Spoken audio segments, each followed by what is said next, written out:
Krista tuluyan ng inagaw si Mikoy, Eden nagpaubaya kahit masakit. Yan po ang ating pag-usapan ngayon kaya pakiusap po wag natin kalutan suportahan ang ama ng Kalingap na si Val Santos Matubang at Kalingap Rab para mas marami pa silang matulungan at para palagi kayong updated sa mga videong ina-upload ng Kalingap.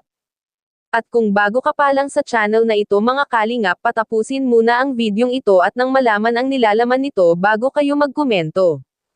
So ito na nga Kalingap Rab Eden at saka si Mikoy nagkita sa isang restaurant dahil may importanteng pag-uusapan pala silang tatlo tungkol po kay Krista.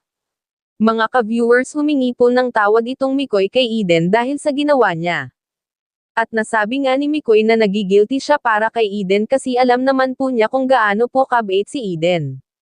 Kaya lang talaga mas pinili nitong si Mikoy si Krista dahil alam niya naman niya na mas kailangan siya ni Krista kaya humingi talaga ng sorry si Mikoy. May pakiusap pa nga si Mikoy kay Eden mga ka-viewers na sana daw po kahit wala na sila ni Eden ay palagi siyang e-promote sa pagbablog ni Eden kaya pumayag naman po si Eden kasi sobrang bait nito mga ka-viewers. Panoorin po natin ang mixing video na ito.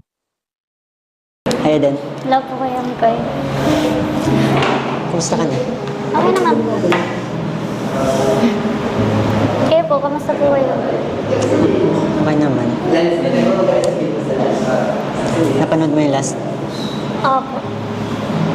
Anong okay lang ba? Okay naman po sa akin po. Kasi nakasuporta pa din naman po ako sa iyo po, tsaka sa inyo ni Krista po. Opo. Hindi ka naman nagtanim ng sama ng loob sa akin? Hindi po. Sure ka? Actually, ginusto talaga kitang makausap. Kasi gusto kong kumustahin ka.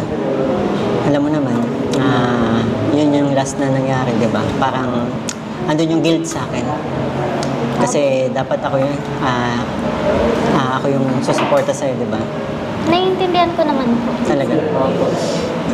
Salamat kung naiintindihan mo. And gusto ko lang din mag-sorry sa'yo dahil sa naging desisyon kong yun. Wala naman po kayong dapat ikaw yung sorry kasi deserve din naman po baga ni Krista na matulungan po.